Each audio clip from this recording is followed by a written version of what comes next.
ప్రభునందు మాకు అత్యంత ప్రియులైన దేవుని ప్రజలందరికీ ఈ ఉదయకాల సమయంలో యేసుక్రీస్తు వారి ఉన్నతమైన శ్రేష్టమైన నామం పేరిట శుభాలు ప్రకటిస్తున్నాను. I bring greetings in the matchless and highly esteemed name of our Lord and loving Savior, Jesus Christ. మీరంతా క్షేమంగా ఉన్నారని తలుస్తున్నాము. మీకోసం ప్రతిరోజు ప్రార్థన చేస్తున్నాం దేవుని సేవకులంగా. మీరు కూడా మా కోసం ప్రార్థన చేస్తున్నందుకు మీ అందరికీ కృతజ్ఞతలు తెలియజేస్తున్నాం.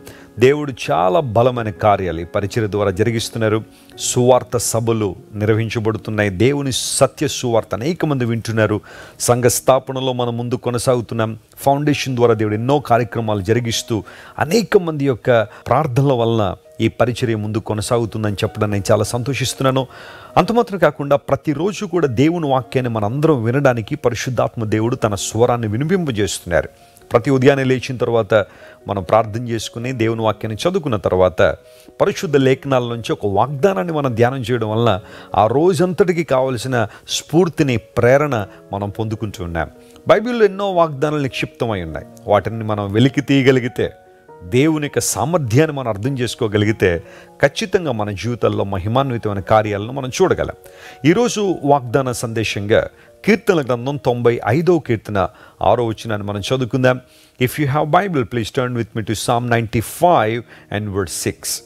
ఆయన మన దేవుడు, మనము ఆయన పాలించు ప్రజలము, ఆయన మేపు గొర్రెలము. స్తోత్రం చెప్దాం ఒకసారి. హల్లెలూయా. ఆయన మన దేవుడు. ఆమేన్. దేవుడు మనకు దేవుడు అయి ఉన్నాడు. మనకు బలమైన దేవుడు ఆయన, మనకు ఆధారమైన దేవుడు ఆయన.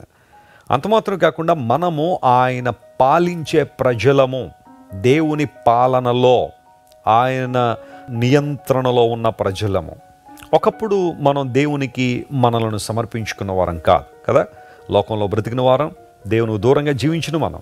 పాపం మనిషిని బానిసగా చేసేసి దాస్యగృహంలోకి నెట్టేసినప్పుడు యేసు ప్రభువు వారి లోకాన్ని దిగి వచ్చి సర్వలోకంలో ఉన్న మనుషులందరి కొరకు తన అమూల్యమైన నిష్కలంకమైన రక్తాన్ని కార్చి తన రక్తము ద్వారా మనుషులందరినీ కొనుక్కున్నాడు.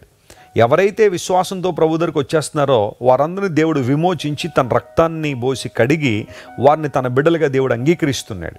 ఇప్పుడు మనందరికీ ఒక అధికారం ఏంటి అంటే, మన దేవుని పిల్లలము అని పిలువబడే అధికారాన్ని దేవుడు మనకు అనుగ్రహించాడు. దేవుని కృపా సింహాసనాన్ని సమీపించగలిగే ఆధిక్యత కూడా మనకు లభించింది. చాలాసార్లు మీకు చెబుతున్నాను, మనం ఎప్పుడైనా, ఎక్కడైనా, ఎలాంటి పరిస్థితులనైనా దేవుని పాదాల చెంతకు రాగలిగే ఆధిక్యతను దేవుడు మనకు దయచేశాడు. నువ్వు దేవుని దగ్గరికి ఈ సమయంలోనే రావాలి, ఈ రోజే రావాలి, ఇప్పుడే రావాలి అని బైబిల్ చెప్పట్లేదు. ఎప్పుడైనా సరే, ఏ సందర్భంలోనైనా సరే, ఏ సమయంలోనైనా సరే నువ్వు దేవుని దగ్గరికి రావచ్చు. చూడండి, కొంతమంది మనుషుల దగ్గరకు యాక్సెస్ అనేది అంత ఈజీగా మనకు దొరకదు. ఒకవేళ దొరికిన కొన్ని డెసిగ్నేటెడ్ టైమ్స్లోనే మనం వారిని చేరుకోగలం. మిగతా సమయాల్లో వెళ్తే బహుశా వాళ్ళు దొరకకపోవచ్చు. కానీ దేవుడు అలాంటి కాదు. He is available for us at all times. అన్ని సమయాల్లో దేవుడు మనకు అందుబాటులో ఉన్న దేవుడు ఆయన. God is accessible and God is available to everybody. దేవుని సన్నిధికి యథార్థమైన హృదయంతో వచ్చే ప్రతి ఒక్కరికి దేవుడు సమీపంగానే ఉన్నాడు. ఆయన పాలించు ప్రజలము, మన రాజు ఆయన, మనల్ని పరిపాలించువాడు ఆయన. యేసుక్రీస్తు ప్రభువారికి రాజులకు రాజు అనే పేరుంది. He is the king of Kings. ప్రపంచంలో ఇప్పటికీ చాలా రాజరిక పాలనలు ఉన్నాయి. కొన్ని దేశాలకు మనం వెళ్తే రాజుల పాలనలు జరుగుతున్నాయి. అయితే దేవుడు ఎలాంటి వాడంటే, ఈ రాజులందరికీ రాజు అయిన దేవుడు ఆయన. ఆయన పాలన ఉత్తమమైన పాలన. ఆయన పరిపాలనలో గనక మనం ఉంటే ఆయన మనం నడిపించే విధానం చాలా గొప్పది. ఓ సూటి ప్రశ్న అడుగుతున్నాను, నువ్వు ఎవరి ద్వారా నడిపించబడుతున్నావు? ఎవరి ద్వారా నియంత్రించబడుతున్నావు? ఎవరు నిన్ను పాలిస్తున్నారు? ఎవరు నిన్ను నియంత్రిస్తున్నారు? ఒకసారి ఆలోచించాయి.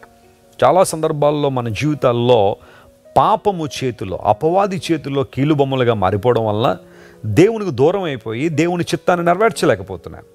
పరిస్థితులన్నీ ప్రతికూలంగా మారిపోతున్నాయి. మనం కొన్నిసార్లు అనుకున్నవి జరగట్లేదు, వద్దనుకున్నవి మన జీవితంలోకి వస్తున్నాయి. ఎందుకోసం అంటే సాతాను చేతిలో కీలుబొమ్మలుగా ఉన్నాం. కానీ దేవుడు మనందరినీ పిలుస్తున్నాడు. ఆయన పాలించు ప్రజలుగా మనం ఉండాలని దేవుడు ఆశిస్తున్నాడు. ఆయన మేపే గొర్రెలుగా మనం ఉండాలని దేవుడు కోరుతున్నాడు. ఒక మాట గమనించండి, దేవుడు మనల్ని మేపేవాడే కానీ మనల్ని మేసేవాడే కాదు. ఆమేన్. ప్రపంచంలో చాలామంది వచ్చారు, మనుషులు మేసి వెళ్ళిపోయారు. కానీ దేవుడు అలాంటోడు కాదు. ఆయన మనల్ని మేపేవాడు, ఆయన మనకి ఇచ్చేవాడు, అనుగ్రహించేవాడు. నా పరిస్థితులను అర్థం చేసుకోగలిగి ఏ సమయానికి ఏ ఆదరణ కావాలో, ఏ ఆశీర్వాదం కావాలో, ఎలాంటి పరిస్థితుల్లో మనం అభివృద్ధి పొందగలమో దేవుడు గమనించాడు. కాబట్టి తన దీవెనలు మన మీద కృమ్మరించడానికి ఇష్టపడుతున్నాడు. ఆయన ఏదో అరకొరగా మన మీద ఆశీర్వాదాలు కృమ్మరించేవాడు కాదు. ఆయన సమృద్ధిగా కృమ్మరించే దేవుడు. ఆయన వైపు నువ్వు చూసినప్పుడు గొప్ప కార్యాలు జరుగుతాయి. ఇదే లేఖన సత్యం. ఆయన మేపు గొర్రెలమో. కీర్తనకారుడు అంటాడు, యెహోవా నా కాపరి, నాకు లేమీ లేదు. దేవుడు ఎవరికైతే కాపరిగా ఉన్నాడో అలాంటి వారికి లేమి లేదు అని బైబిల్ సెలవిస్తాం. యేసు ప్రభువు వారి లోకానికి వచ్చి తన ఉద్దేశాన్ని ఆయన కూడా తెలియజేశారు. ఆయన ఎందుకు లోకానికి వచ్చారో యేసు ప్రభు చెబుతూ ఒక మంచి కాపరితో తాను యేసు ప్రభు పోల్చుకున్నారు. In fact he said, I am the good shepherd. నేను గొర్రెలకు మంచి కాపరిని ప్రభు చెప్పారు. ఇప్పుడు మంచి కాపరి ఏం చేస్తాడు అంటే తన గొర్రెల కొరకు ప్రాణం పెడతాడు. యేసు ప్రభు సిలువలో మనందరి కోసం మరణించడం వలన ఆయన మంచి కాపరిగా రుజువు చేయబడ్డారు. ప్రపంచంలో చాలామంది వచ్చారు, మనిషి ప్రాణాలు అడిగారేమో, కానీ యేసు ప్రభు తన ప్రాణాన్ని మన కోసం అర్పించి మంచి కాపరిగా రుజువుపరుచుకున్నారు. ఇలాంటి గొప్ప దేవుణ్ణి మనం కలిగినందుకు ఆయన ఆరాధిస్తూ స్తుతిస్తూ ఈ వాగ్దానాన్ని క్లెయిమ్ చేసుకుని ఈ రోజును మనం ఎదుర్కొందాం. తద్వారా దేవుని దీవెనలు మనం పొందుకుందాం. అందరూ కళ్ళు మూసుకోండి, చిన్న ప్రార్థన చేస్తాను. ప్రేమగల తండ్రి, మా దేవుడుగా నీవు ఉన్నావు. మమ్మల్ని పాలించే దేవుడుగా, మమ్మల్ని నడిపించే దేవుడుగా నీవు ఉన్నావు. అందరూ బట్టి నీకు స్తోత్రాలు. ఈ ఉదయకాల సమయంలో ఈ వాగ్దాన సందేశాన్ని వింటున్న మా ప్రియులు ఎంతమంది అయితే నిరుత్సాహంలో ఉన్నారో, ప్రతికూల వాతావరణంలో ఉన్నారో ప్రభువా, వారిని ఇప్పుడే నీ దయగల చేతులకు అప్పగిస్తున్నాను. నీ నియంత్రణలో వారు ఉండునట్లుగా, నీ పాలనలో వారు ఉండునట్లుగా మీరే సహాయం చేయండి. నీవు మమ్మల్ని మేపే దేవుడు గనుక, సమృద్ధైన స్థలముల్లో మమ్మల్ని ఉంచే దేవుడు గనుక నీకు స్తోత్రాలు.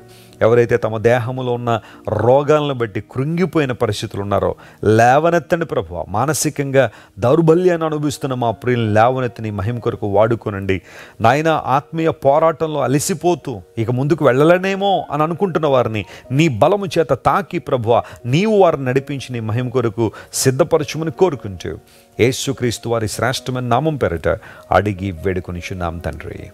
ఆమేన్, ఆమేన్. God bless you dear friends. Have a wonderful day. మీరు ఇంతవరకు విన్న దైవ సందేశం మరియు దేవుని సేవకులు చేసిన ప్రార్థన మీకు ఆశీర్వాదకరముగా ఉన్నదని విశ్వసించుచున్నాము. ఈ సందేశాన్ని మీ స్నేహితులకు, బంధువులకు షేర్ చేయండి. మీకు ఏదైనా ప్రార్థన అవసరత ఉన్నచో మా ఫోన్ నంబర్లకు కాల్ చేయండి.